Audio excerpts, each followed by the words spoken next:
Hello, friends. Welcome back. Thank you for joining me again today. So, this is the final layer, final phase, final stage of my painting process, which I used to call light opaque highlights. Now, I tip like you see, if you can see the title there, I gave you the full description there. Light opaque highlights, harder edges, being careful not to say hard edges because that would quickly lead me into trouble. Harder edges, um, local color, and sparkle.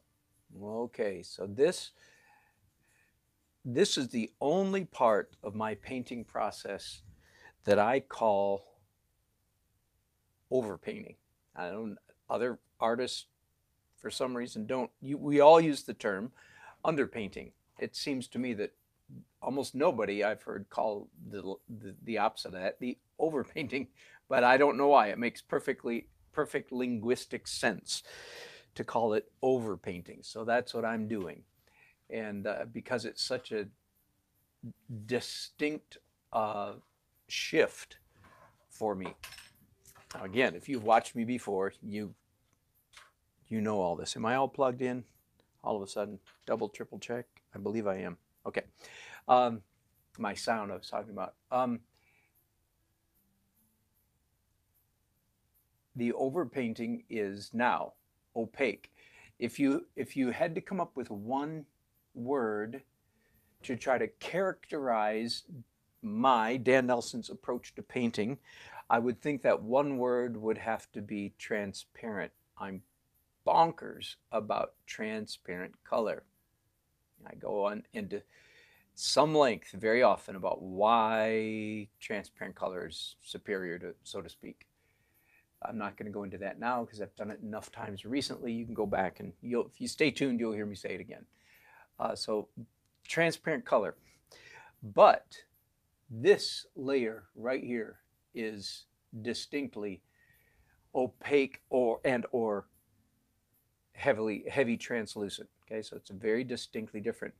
I want you to understand that on a canvas this size, probably no more than this much of the painting, this much of the canvas is going to end up with opaque paint on it. Does that make sense? So little bits here and there and here and there and here and there. Even what I just did right there is actually not opaque. It's actually heavy translucent. Um, but once I'm saying all this to set up this a teaching moment again. And if you watch me often, you've heard it's not a teaching moment for you. It'll be a review moment for you.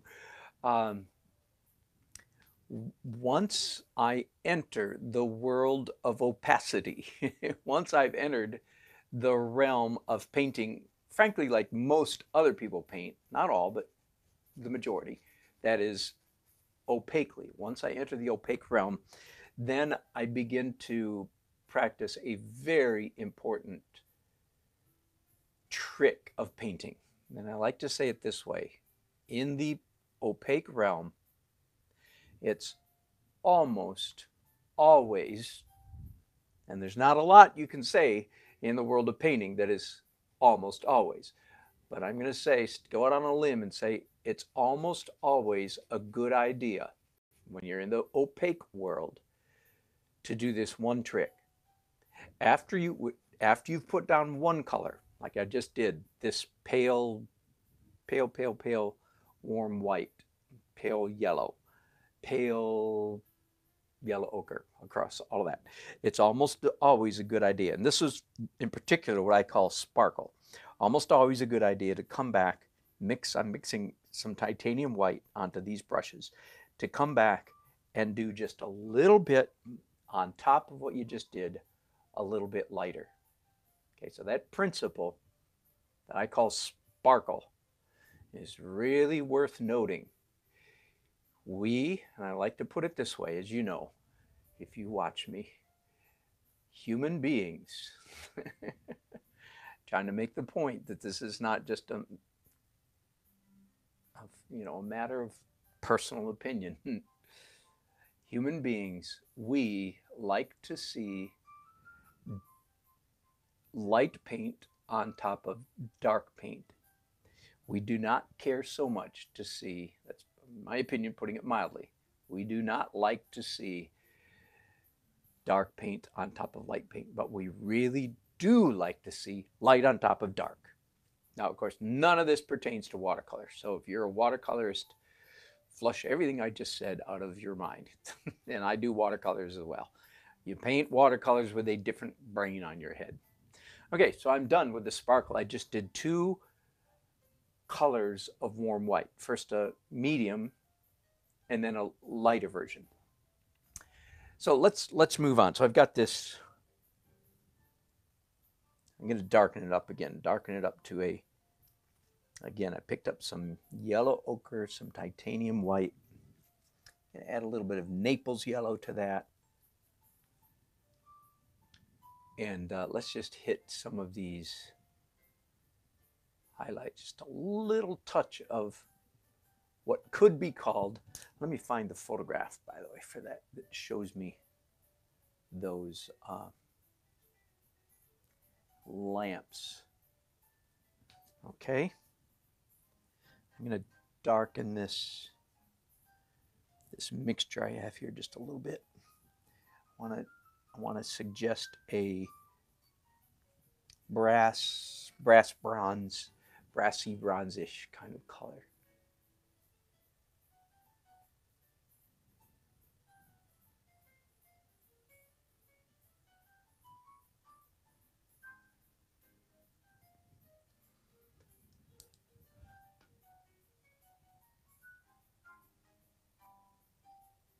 Can you see what I'm doing up there? Let me zoom in just for a minute. See the light, I want you to see light touch and how little, how very, very little of the canvas I'm painting, so to speak. Just little bits here and there. And that's what I mean by no more than this much of the painting is going to have opaque paint on it when I'm finished. Because I'm at such a light hand. Okay, now since I'm zoomed in there, I'm going to stay there just for a second. I've just added some titanium white to what I already had on my brushes, and I'm going to come back and do, again, that same principle.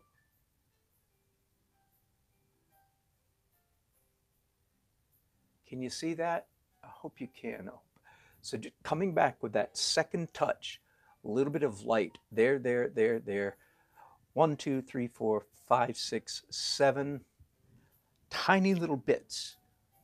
I'm going to add one more right there. 8. Then a little blending here. Okay.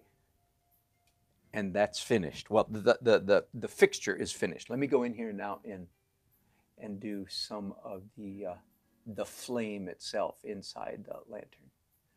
And then so it's ironic. I call this the sparkle layer. Now that I'm painting a piece of glass, it's also literal sparkle. I'm trying to make it look like that glass is sparkling. Okay, done.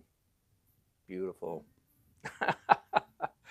Forgive me while I rejoice in my creation. And again, if you're an artist, I think you recognize that feeling, that impulse. I hope you do. I hope you're not a perfectionist. A perfectionist, by the way, is never happy. That is a personality disorder, and one that you do not want to have.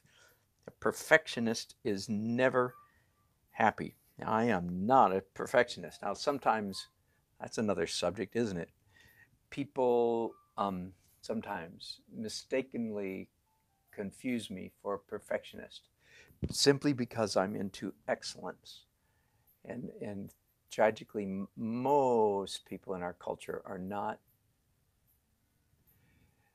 whatever, I don't want to get into a big tirade, but they're not disciplined enough to have developed a lot of excellence in areas of their life. Most people are excellent at their work, I think, because they do it all day, every day, and they get excellent. But in other realms, not so much. So people say, oh, you're a perfectionist because they think they look at my paintings and see that they're excellent. It's not the case at all. That perfectionist is never happy. That is certainly not me. I am very often quite happy with my paintings. And I hope you are likewise happy with yours. Okay. Now, let's go to, again, same process that I did just a few minutes ago. Let me see if I can move you guys. I know you're getting terrible glare there. Let's, still bad, isn't it? Now you, oh, I can paint like that for a minute. Sure.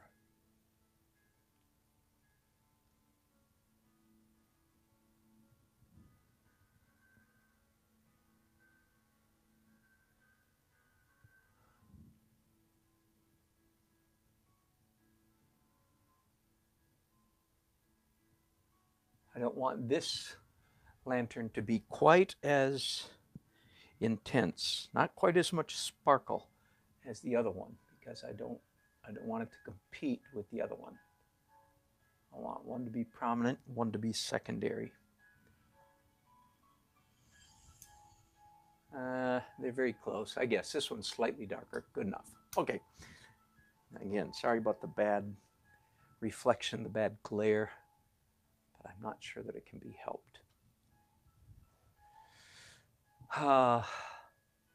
Okay, let's continue with candles and things like that. Things that are distinctly glowing in this scene. There's some candles right here.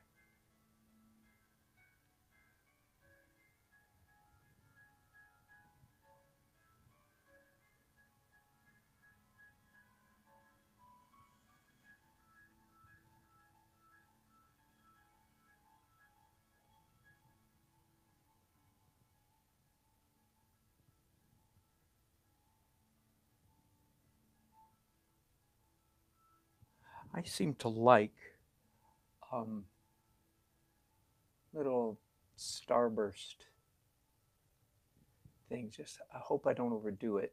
It could be, it could be considered like corny, over Disney-fied if I'm not careful. But I hope I'm not overdoing it. But I tend to like a little, starburst.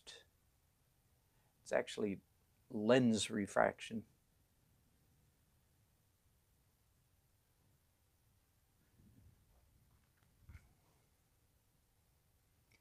But I think human beings are so accustomed to seeing this now that they don't associate it with camera lenses necessarily. A photographer would. Okay, I'm going to pick up a fan brush. Here it is. And just soften all that I just did a little bit. Push it back just a little bit. There we go. Okay, good enough. I'll be using that again.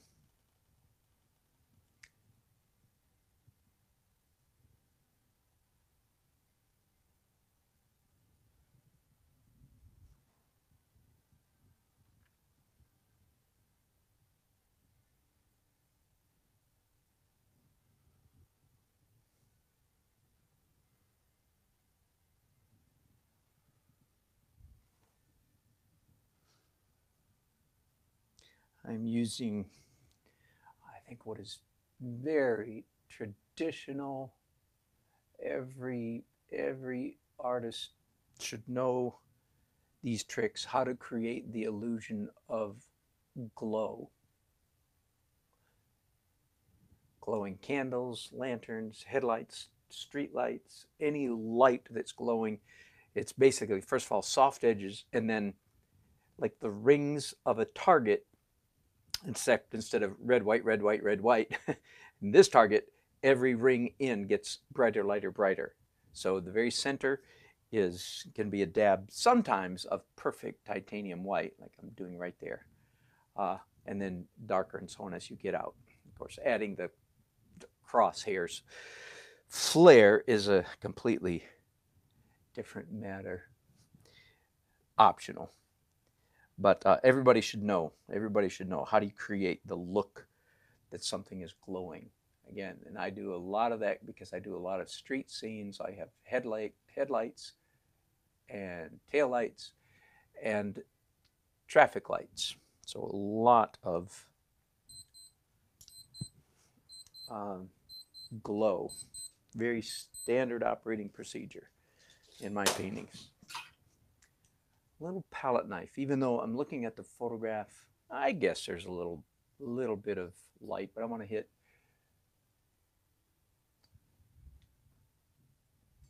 the top of this mantelpiece. There we go. Yeah. Keep it subtle. Keep it subtle. I think I'm finished with all the things that are glowing. Lanterns, candles, and the light coming through the windows.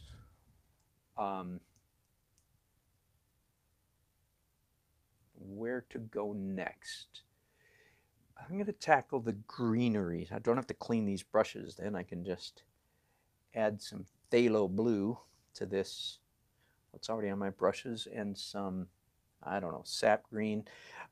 If you've ever watched my videos about a tour of my palette, you may discover, or you will discover if you ever watch one, that I'm not at all fussy about what color green I use. I'm fussy about every other color. I have my 3 reds: Permanent Rose, Naphthol Crimson, and Scarlet Lake. I have my orange, Cad Orange, imitation Cad Orange. I do not have a preferred or a strong preference toward green.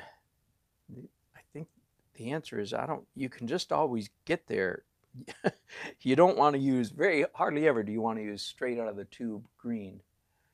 Anyway, and maybe in a few years I will mature as an artist and I'll say, no, you got to have this and this and this green. But at the moment, I'm not there at all. Any green will do, or no green will do. One of my acrylic kits, I have my acrylics in pre-contained, no, I don't have it here, pre-contained, pre-organized little sets, little bottles, jars, containers, and one of my sets doesn't have any green at all, and I'm perfectly comfortable with that. Okay, can you see what I'm doing here? Let me zoom in again. I know the glare is bad, but I'm doing tiny little touches of green, and I'm delighted to see that I need to do so little to give the feeling that these are that looks like the plants that were actually there last Saturday. Why is that? How can I get by with so little? Well, because the underpainting is, I've been working toward the final image for a dozen layers, basically, at least 10. I don't know. I didn't count this time. Especially the last layer, which was the fuzz layer. So just a tiny bit of hard edges there, and I'm done. Now, I'm done enough, but I'm going to, again, for anybody that just tuned in, I am now mixing titanium white and a little bit of yellow to the green that I just put down there. So in other words, mixing up a slightly lighter version of what, let me try to put this in different words. I just mixed up a medium green, and you saw it touched up little points of green leaf all the way from here to here.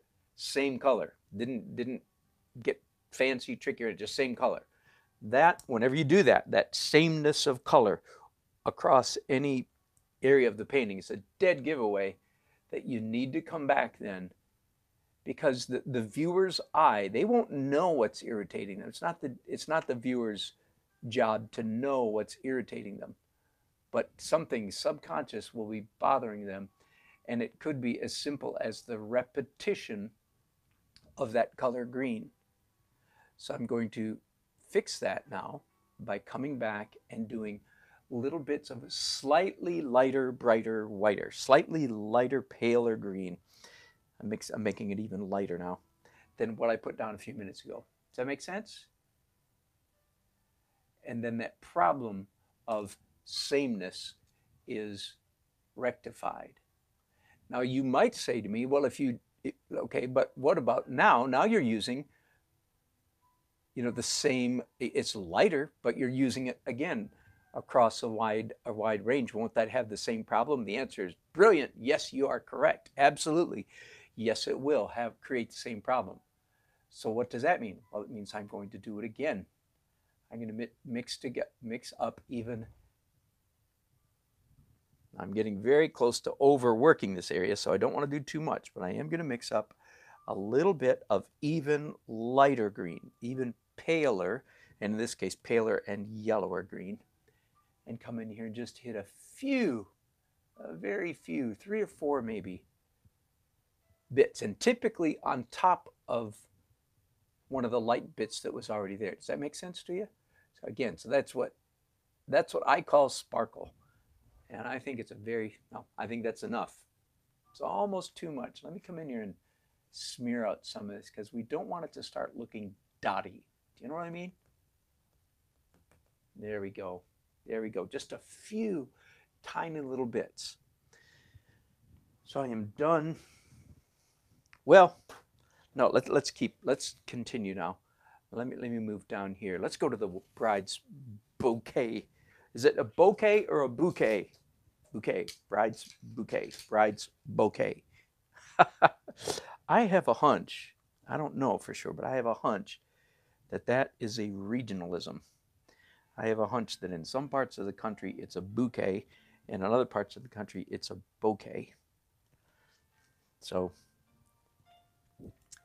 let me see if I move you down just a little bit, and I think every once in a while, there we go, yeah, I can let you see my palette, which some of you would find interesting or helpful. It's a glass palette.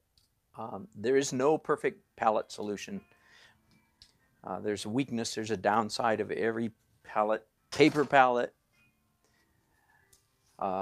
wooden palette, traditional, glass. The downside of glass is it's heavy. Of course, if you're painting outside in a wind, heavy is a good thing. But some of you don't like to carry heavy stuff, and I understand that. So that could be a downside. The other thing, of course, it can break. And every one of my glass palettes is broken. This is the 3rd generation. I'm happy to say generally, every couple years, I get my palette gets replaced. Okay, let me find the picture, the photograph of the bride and groom. Here we go. So again, I'm looking at my backup phone right here, and there is not very much light green in that bouquet at all. That surprises me a little bit. I would have thought there was more. I'm going to put a little bit more than is there, because I feel like it will, the viewer, we're not painting nonfiction. No, we're not painting fiction.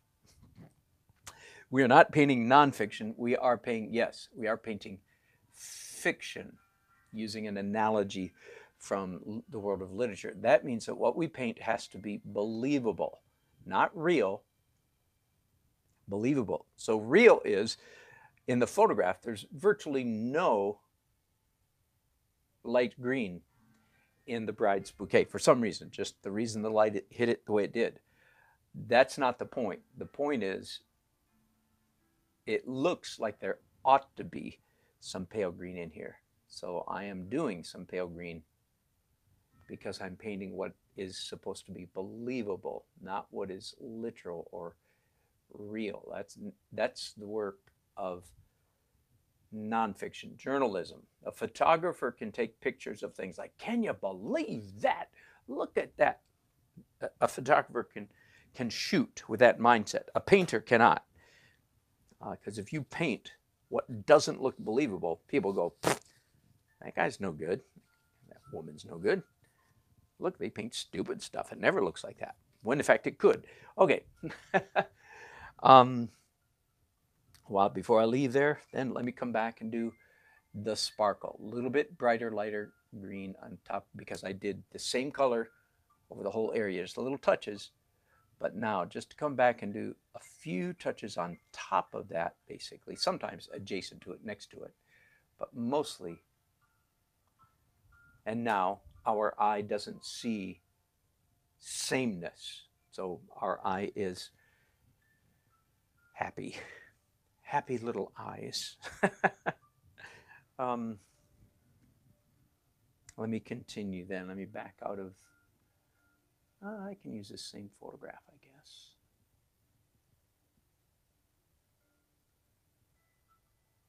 And let's look at the floral arrangements.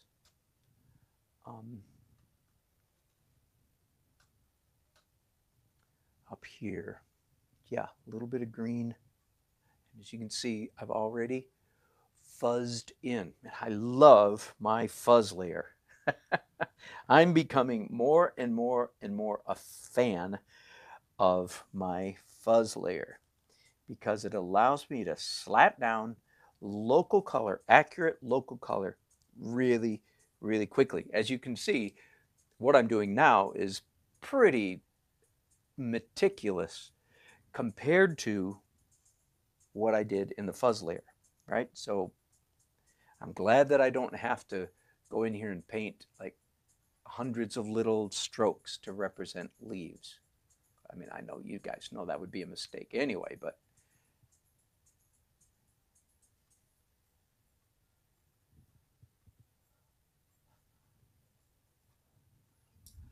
okay, let me back up. Wait a minute, wait a minute, wait a minute. I've got some fairly dotty stuff going on up here and some quite dotty stuff going on here. If I continue on this trajectory, I will end up with a painting that is way too dotty. So I'm just like, wait a minute, wait a minute, wait a minute. Put on the brakes. Now, that can be fixed. Make sure this is clean, yeah. That can be fixed to some degree by just smearing out, diminishing some of my dottiness, right? Like with a fan brush or a chip brush or even your finger. You can go like that. That's why I don't use cadmium or cobalt, because I want to use my fingers. Okay, but I've just sounded the alarm. Say, wait a minute, wait a minute. If you continue, Nelson, I say to myself, if you continue on this trajectory, you're going to end up with a dotty painting. And I honestly think that's probably one of my recurring weaknesses as a painter. I'm still recovering. So the fuzz layer has helped me a great deal recover from dottiness or over dottiness, but it hasn't helped me completely because I still need to work against it. I'm finding it some other, here we go, some other photographs here just to see what those flowers look like. So the answer is quite simple. Center of painting, yes. Energy, high energy, okay. Medium energy, okay. Less and less and less. Less and less dots, less dottiness. This is one, by the way, one of the reasons why I often recommend when you're starting this final layer that you start at the focal point, which is no question. This is one of those happy paintings. What's a focal point? The bride's face is, first of all, the psychological focal point times 1,000, especially the very beautiful bride and her face prominent. Boom, no question. There's the center of the painting. Everything goes up from him. Groom. I'm still going to work on their faces, by the way. We're waiting for my internet, for AT&T to fix our internet today. Very much secondary, of course, to the bride. So the further my painting gets away from her face, the more diffuse, the more abstract it should become. In fact, having said that, I'm actually going to go up here and make a slight modification. I just smoothed that off just a little tiny bit because I'm feeling like that was actually just a little, same thing up here. Ooh, I like that one. Got some nice smear out of that. There we go. That was nice. That was a nice stroke on it. You guys probably can't even see that. Let me have to raise you back up again so you can see what just happened. Yeah, so you see the smear right here. Now, after the smear like that has happened, I did that with a fan brush. Here, just a quick tip. Anytime you do a smear, we like the effect out here. We don't so much like the effect right here where the fan brush, in this case, ran through the thick paint, picked up the paint that made this mark, but we don't like the look of it there. So real easy, you just come back and repaint that spot right there. Now we like how that looks. Okay, aren't you glad you tuned in today? I'm a veritable smorgasbord of painting information. Oh my goodness. Okay, so I was saying, let me come back to business at hand. I'm getting a little nervous again about dotification, over dotification down here.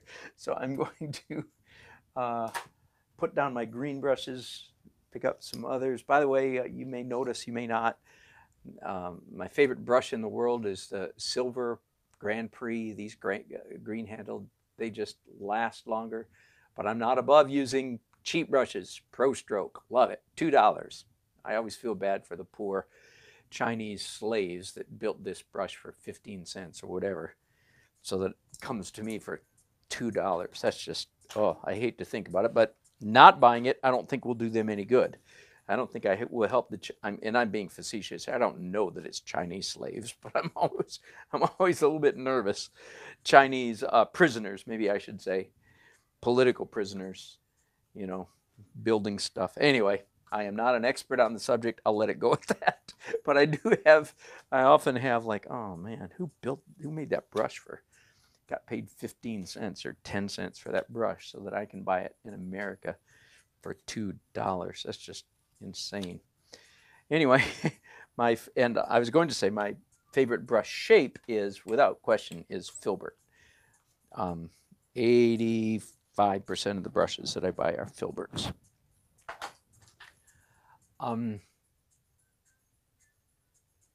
Okay, so I'm going to do colors now, and let's go back and look at the photograph that actually has the bride's bouquet in it.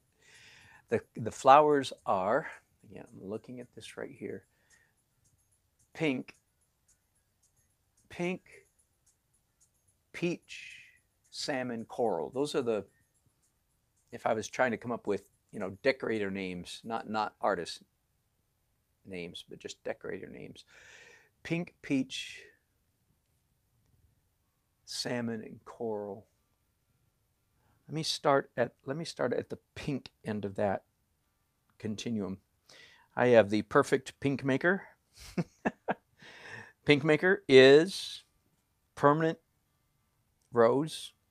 Permanent rose makes a perfect pink, in my opinion. Right now, I'm actually going back to the fuzz layer because I'm not painting. I want to get local color nailed down here right at the moment. Oh, and there's a red flower. Again, I'm looking at the photograph, actually paying attention.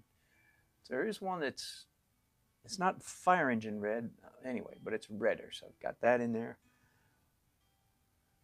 Again, a little bit darker red in the middle of that one. I think that's all for the pink. Now, before I leave pink, however, I'm going to mix up a lighter version, adding titanium white to what was already on my brushes, and then coming in here and hitting lighter sparkle on top of what I just put down. Does that make sense?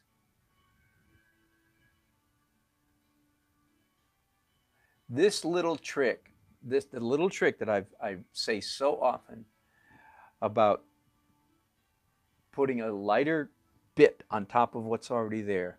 I am not kidding. If more artists, I judge art shows periodically typically 2 or 3 times a year. I'm the judge. Um, and yes, with every painting, I'd like to give my dear friends a little clinic, a little lesson, saying, "Oh, here's a quick trip, here's a quick tip. If you would do this." It's not my place typically in those settings to do that. Anyway, if people would know about this sparkle trick, their paintings would be instantly, significantly improved, in my opinion. That's why I keep repeating it so often, because I think it's a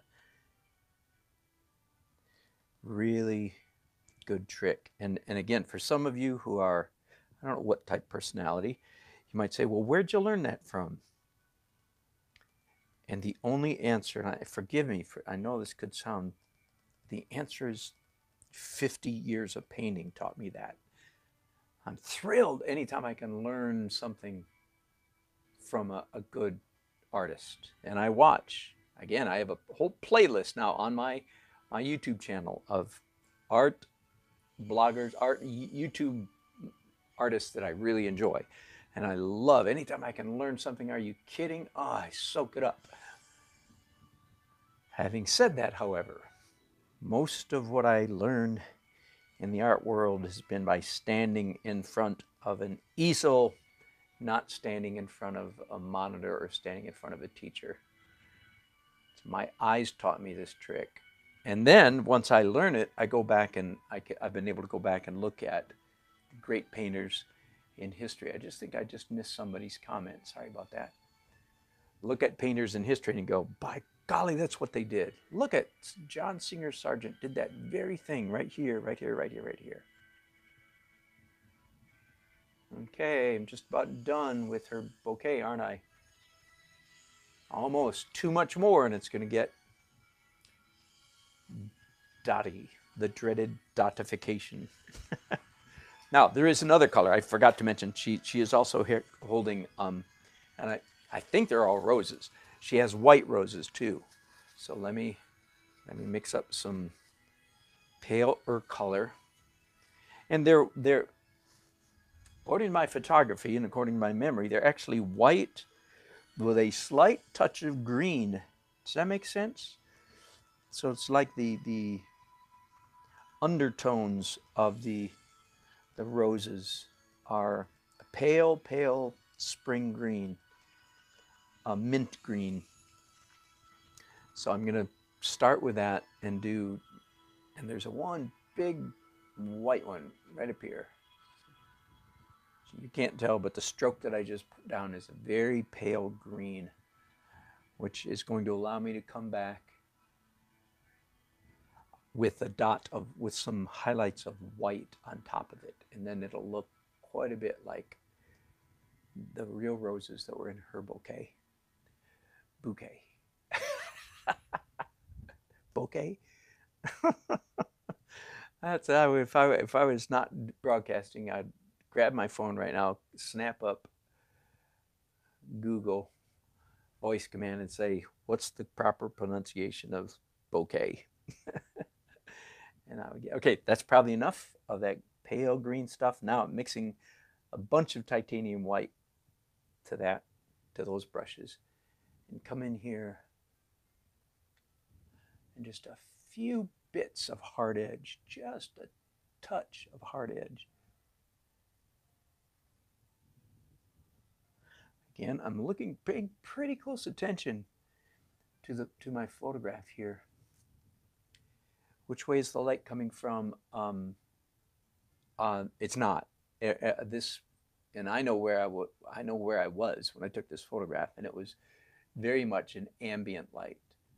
Lights coming through the windows. There were skylights overhead. There were incandescent lights glowing, but they weren't creating a lot of light. Most of this is daylight coming through a building. Okay, is that enough? Almost. Again, here's just a little tip. There's sort of a ball of flowers here, right? The flowers, the color that springs up the most is actually the lightest, which is this last thing that I did. So I've been fairly careful about my placement. And if you'll notice, it's real subtle. It's like there's an arc, a curve of these light. I don't have a lot down here, a lot up here. And that's intentional. We don't like, man, we do want to uh, um, suggest randomness, so to speak. Random is very hard to do, but random is not the same as a uniform. Our tendency is to do checkerboard, dotification, dot equal spaced. That's our tendency.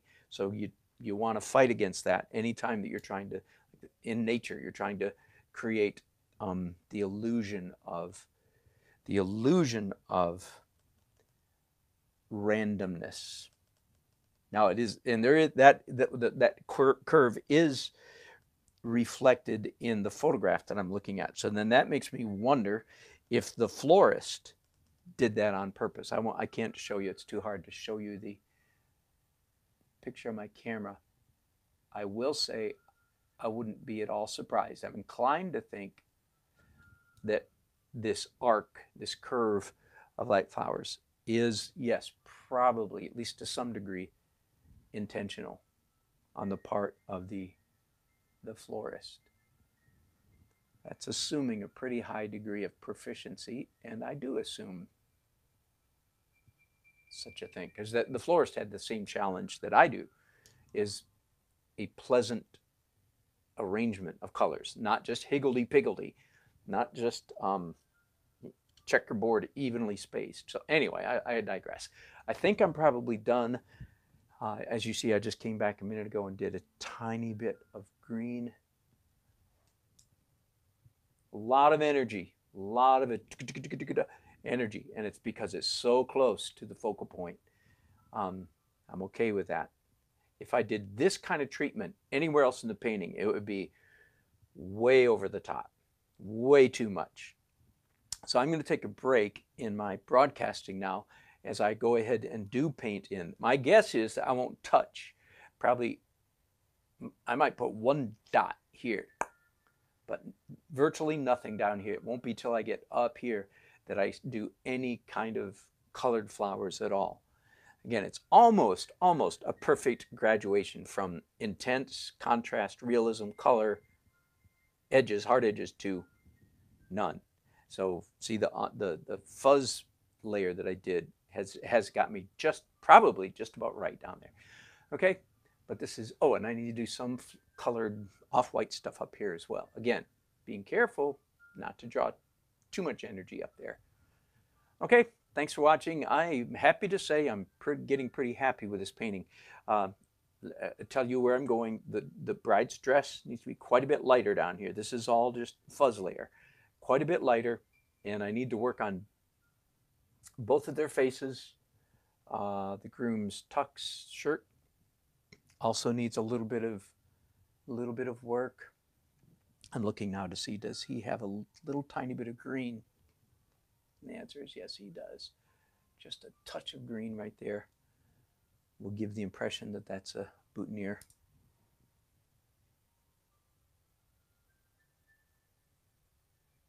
I'm happy to say I am liking this painting. Whew. Whew. I've been mildly worried about it the last couple days because it was so dark. And now it's coming to life. All right, y'all, I'll be back. I'll bring you back in a little while. I've got too much work to do. It would get too monotonous for me to keep you on board while I do all of this. I keep going, don't I? My favorite word is energy. So I just did quite a bit of energy, and I think a little bit too much. So now I just diminished the energy. Energy is contrast, color, and light. Maybe in that order. Light and dark, contrast. Color, chroma, intensity. And hard edges. And light itself. So extreme energy right here. Almost a pure white stroke right next to almost pure black with a hard edge. That's, but psychologically, and her face is very sharp as well as it should be, of course.